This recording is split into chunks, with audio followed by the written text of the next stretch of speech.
আজকে তৈরি করে ফেললাম ক্যাপসিকাম দিয়ে নুডলস। তো চলুন শুরু করা যাক। হ্যালো এভরিওয়ান, আসসালামু আলাইকুম। আজকে আমি আপনাদের জন্য নুডলসের রেসিপি নিয়ে চলে এসেছি। হঠাৎ করেই বাসায় মেহমান চলে আসলো, তাই ভাবলাম সবাইকে একটু সবজি দিয়েই নুডলসটা রান্না করে দিই। তো এখানে আমি ডিম, সসেস, লবণ এগুলো দিয়ে আগে একটু ভেজে নিচ্ছি।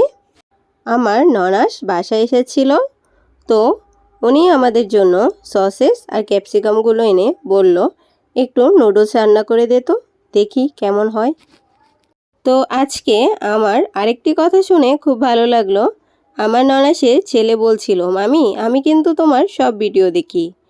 ভাবলাম ও যেহেতু আমার ভিডিওগুলো দেখেই, তো ওদেরকে কি খাওয়ালাম সেটাও একটু ভিডিও করে রাখি।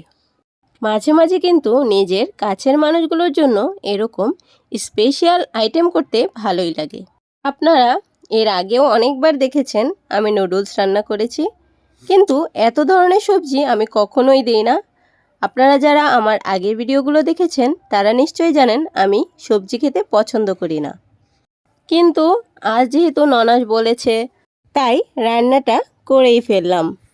আপনাদের কাছে আমার এই রেসিপিগুলো কেমন লাগছে সেটা অবশ্যই জানাবেন। আর যারা ইউটিউব থেকে দেখছেন তারা সাবস্ক্রাইব করে দেবেন, আর ফেসবুক থেকে দেখে থাকলে একটা ফলো দিয়ে রাখবেন, যাতে করে আমার প্রত্যেকটি ভিডিও আপনাদের কাছে নোটিফিকেশন আকারে চলে যায়।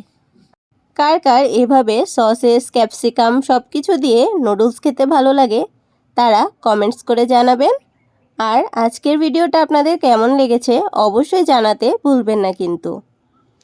কারো যদি নতুন কোনো রেসিপির প্রয়োজন হয় তাহলে আমাকে জানাতে পারেন, আমি আপনাদের ইচ্ছে মতো রেসিপি দেওয়ার ট্রাই করব। সবাই ভালো থাকেন, সুস্থ থাকেন। আল্লাহ হাফেজ।